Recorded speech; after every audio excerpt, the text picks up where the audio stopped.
ಜಲಪ್ರಳಯ.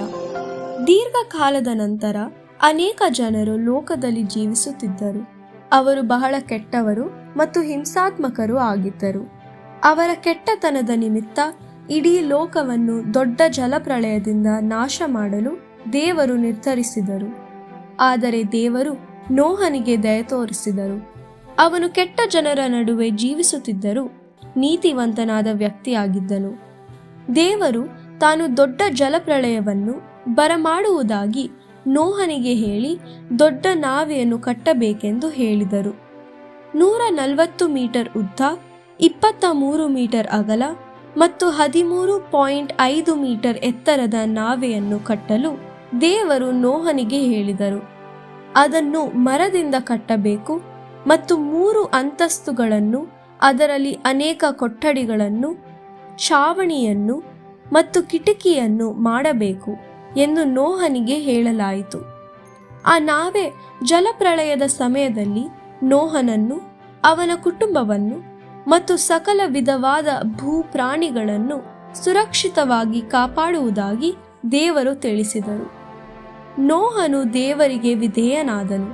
ಅವನು ಮತ್ತು ಅವನ 3 ಮಕ್ಕಳು ದೇವರು ಅವರಿಗೆ ಹೇಳಿದ ರೀತಿಯಲ್ಲಿಯೇ ನಾವೆಯನ್ನು ನಿರ್ಮಿಸಿದರು. ನಾವೆಯನ್ನು ಕಟ್ಟಲು ಅನೇಕ ವರ್ಷಗಳು ಬೇಕಾಯಿತು, ಏಕೆಂದರೆ ಅದು ತುಂಬಾ ದೊಡ್ಡದಾಗಿತ್ತು. ನೋಹನು ಮುಂಬರುವಂಥ ಜಲಪ್ರಳಯ ಕುರಿತು ಜನರಿಗೆ ಎಚ್ಚರಿಕೆ ಕೊಟ್ಟನು ಮತ್ತು ದೇವರ ಕಡೆಗೆ ತಿರುಗಿಕೊಳ್ಳಲು ಅವರಿಗೆ ಹೇಳಿದನು. ಆದರೆ ಅವರು ಅವನನ್ನು ನಂಬಲಿಲ್ಲ. ತಮಗೂ ಮತ್ತು ಪ್ರಾಣಿಗಳಿಗೂ ಬೇಕಾದಷ್ಟು ಆಹಾರವನ್ನು ಸಂಗ್ರಹಿಸಿಕೊಳ್ಳಬೇಕೆಂದು ದೇವರು ನೋಹನಿಗೂ ಮತ್ತು ಅವನ ಕುಟುಂಬದವರಿಗೂ ಆಜ್ಞಾಪಿಸಿದರು. ಎಲ್ಲವೂ ಸಿದ್ಧವಾಗಿದ್ದಾಗ ದೇವರು ನೋಹನಿಗೆ, ಅವನು, ತನ್ನ ಹೆಂಡತಿಯು, 3 ಗಂಡು ಮಕ್ಕಳು ಮತ್ತು ಅವರ ಹೆಂಡತಿಯರು, ಅಂದರೆ ಒಟ್ಟು 8 ಜನರು ನಾವೆಯೊಳಗೆ ಹೋಗುವಂತೆ ಅಪ್ಪಣೆ ಕೊಟ್ಟರು. ಅವುಗಳು ಹಡಗಿನೊಳಗೆ ಹೋಗಿ ಜಲಪ್ರಳಯದ ಸಮಯದಲ್ಲಿ ಸುರಕ್ಷಿತವಾಗಿರುವಂತೆ ದೇವರು ಸಕಲ ಪ್ರಾಣಿ ಪಕ್ಷಿಗಳಲ್ಲಿ 1 ಗಂಡು ಮತ್ತು 1 ಹೆಣ್ಣನ್ನು ನೋಹನ ಬಳಿಗೆ ಕಳುಹಿಸಿದರು. ಯಜ್ಞಕ್ಕಾಗಿ ಬಳಸಬಹುದಾದ ಸಕಲ ವಿಧವಾದ ಪ್ರಾಣಿಗಳಲ್ಲಿ 7 ಗಂಡು ಮತ್ತು 7 ಹೆಣ್ಣುಗಳನ್ನು ದೇವರು ಕಳುಹಿಸಿದರು. ಅವರೆಲ್ಲರೂ ಹಡಗಿನಲ್ಲಿರುವಾಗ ದೇವರು ತಾವೇ ನಾವೆಯ ಬಾಗಿಲನ್ನು ಮುಚ್ಚಿದರು. ತರುವಾಯ ಸತತವಾಗಿ ಮಳೆ ಬರಲು ಪ್ರಾರಂಭವಾಯಿತು. 40 ದಿನ ಹಗಲು ರಾತ್ರಿ ನಿಲ್ಲದೆ ಮಳೆ ಸುರಿಯಿತು. ಭೂಮಿಯಿಂದಲೂ ಕೂಡ ನೀರು ನುಗ್ಗಿ ಬಂದಿತು. ಲೋಕದಲ್ಲಿರುವ ಎಲ್ಲವೂ ನೀರಿನಿಂದ ಮುಚ್ಚಲ್ಪಟ್ಟವು. ಅತ್ಯುನ್ನತ ಪರ್ವತಗಳು ಸಹ ಮುಚ್ಚಿ ಹೋದವು. ಹಡಗಿನಲ್ಲಿದ್ದ ಜನರು ಮತ್ತು ಪ್ರಾಣಿಗಳನ್ನು ಹೊರತುಪಡಿಸಿ ಒಣ ನೆಲದಲ್ಲಿ ಜೀವಿಸುತ್ತಿದ್ದ ಎಲ್ಲವೂ ಸತ್ತು ಹೋದವು. ನಾವೆ ನೀರಿನ ಮೇಲೆ ತೇಲಲು ಪ್ರಾರಂಭಿಸಿತು, ಆದರೂ ಮುಳುಗಲಿಲ್ಲ. ನಾವೆಯ ಒಳಗಿರುವುದೆಲ್ಲವನ್ನು ಸುರಕ್ಷಿತವಾಗಿರಿಸಿತು. ಮಳೆಯು ನಿಂತ ನಂತರ ಹಡಗು 5 ತಿಂಗಳ ಕಾಲ ನೀರಿನ ಮೇಲೆ ತೇಲಾಡುತ್ತಿತ್ತು ಮತ್ತು ಈ ಸಮಯದಲ್ಲಿ ನೀರು ತಗ್ಗಲು ಆರಂಭಿಸಿತು. ನಂತರ ಒಂದು ದಿನ ಹಡಗು ಬೆಟ್ಟದ ತುದಿಯಲ್ಲಿ ನಿಂತಿತ್ತು, ಆದರೆ ಲೋಕವು ಇನ್ನೂ ನೀರಿನಿಂದ ಮುಚ್ಚಲ್ಪಟ್ಟಿತು. 3 ತಿಂಗಳುಗಳ ನಂತರ ಬೆಟ್ಟಗಳ ಶಿಖರಗಳು ಕಾಣಿಸಲಾರಂಭಿಸಿದವು. 40 ದಿನಗಳ ನಂತರ ನೀರು ಒಣಗಿದೆಯೇ ಎಂದು ನೋಡಲು ನೋಹನು ಕಾಗೆಯನ್ನು ಕಳುಹಿಸಿದನು.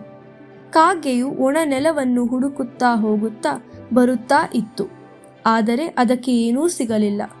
ನಂತರ ನೋಹನು ಒಂದು ಪಾರಿವಾಳವನ್ನು ಕಳುಹಿಸಿದನು, ಆದರೆ ಇದಕ್ಕೂ ಯಾವುದೇ ಒಣನೆಲವು ಸಿಗಲಿಲ್ಲ.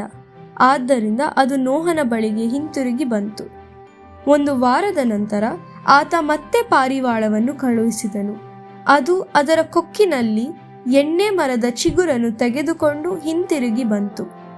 ನೀರು ತಗ್ಗುತ್ತಾ ಬಂತು ಮತ್ತು ಗಿಡ ಮರಗಳು ಮತ್ತೆ ಬೆಳೆಯಲಾರಂಭಿಸಿದವು. ನೋಹನು ಮತ್ತೊಂದು ವಾರ ಕಾದನು ಮತ್ತು ಪಾರಿವಾಳವನ್ನು 3ನೆಯ ಬಾರಿಗೆ ಕಳುಹಿಸಿದನು. ಈ ಸಮಯದಲ್ಲಿ ಅದು ಉಳಿದುಕೊಳ್ಳಲು ಸ್ಥಳವನ್ನು ಕಂಡುಕೊಂಡಿತು ಮತ್ತು ಹಿಂತಿರುಗಿ ಬರಲಿಲ್ಲ. 2 ತಿಂಗಳುಗಳ ನಂತರ ದೇವರು ನೋಹನಿಗೆ, ನೀನು ಮತ್ತು ನಿನ್ನ ಕುಟುಂಬ ಮತ್ತು ಎಲ್ಲ ಪ್ರಾಣಿಗಳು ಈಗ ಹಡಗನ್ನು ಬಿಟ್ಟು ಹೋಗಬಹುದು. ನೀವು ಅನೇಕ ಮಕ್ಕಳು ಮತ್ತು ಮೊಮ್ಮಕ್ಕಳನ್ನು ಪಡೆದುಕೊಳ್ಳಿರಿ ಮತ್ತು ಭೂಮಿಯನ್ನು ತುಂಬಿಕೊಳ್ಳಿರಿ ಎಂದು ಹೇಳಿದರು. ಆದ್ದರಿಂದ ನೋಹನು ಅವನ ಕುಟುಂಬವು ನಾವೆಯಿಂದ ಹೊರಬಂದರು. ನೋಹನು ಹಡಗನ್ನು ಬಿಟ್ಟು ಹೊರಬಂದ ನಂತರ ಅವನು ಒಂದು ಯಜ್ಞವೇದಿಯನ್ನು ಕಟ್ಟಿದನು ಮತ್ತು ಯಜ್ಞಕ್ಕಾಗಿ ಬಳಸಬಹುದಾದ ಸಕಲ ವಿಧವಾದ ಪ್ರಾಣಿಗಳಲ್ಲಿ ಕೆಲವನ್ನು ಯಜ್ಞ ಮಾಡಿದನು. ದೇವರು ಆ ಯಜ್ಞದಲ್ಲಿ ಸಂತೋಷಿಸಿದರು ಮತ್ತು ನೋಹನನ್ನು ಮತ್ತು ಅವನ ಕುಟುಂಬವನ್ನು ಆಶೀರ್ವದಿಸಿದರು. ಆಗ ದೇವರು, ಜನರು ಚಿಕ್ಕಂದಿನಿಂದಲೇ ಪಾಪಿಷ್ಠರಾಗಿದ್ದರೂ ನಾನು ಜನರು ಮಾಡುವ ಕೆಟ್ಟ ಕಾರ್ಯಗಳ ನಿಮಿತ್ತ ಭೂಮಿಯನ್ನು ಎಂದಿಗೂ ಪುನಃ ಶಪಿಸುವುದಿಲ್ಲ ಅಥವಾ ಜಲಪ್ರಳಯವನ್ನು ಉಂಟು ಮಾಡುವ ಮೂಲಕ ಪ್ರಪಂಚವನ್ನು ನಾಶ ಮಾಡುವುದಿಲ್ಲ ಎಂದು ನಾನು ವಾಗ್ದಾನ ಮಾಡುತ್ತೇನೆ ಎಂದು ದೇವರು ಹೇಳಿದರು. ದೇವರು ತನ್ನ ವಾಗ್ದಾನದ ಗುರುತಾಗಿ ಮೊದಲ ಮಳೆಬಿಲ್ಲನ್ನು ಉಂಟು ಮಾಡಿದರು. ಪ್ರತಿ ಬಾರಿ ಮಳೆಬಿಲ್ಲು ಆಕಾಶದಲ್ಲಿ ಕಾಣಿಸಿಕೊಂಡಾಗ ದೇವರು ತಾವು ವಾಗ್ದಾನ ಮಾಡಿದ್ದನ್ನು ನೆನಪಿಸಿಕೊಳ್ಳುತ್ತಾರೆ ಮತ್ತು ಅವರ ಜನರು ಹಾಗೆಯೇ ನೆನಪಿಸಿಕೊಳ್ಳುತ್ತಾರೆ.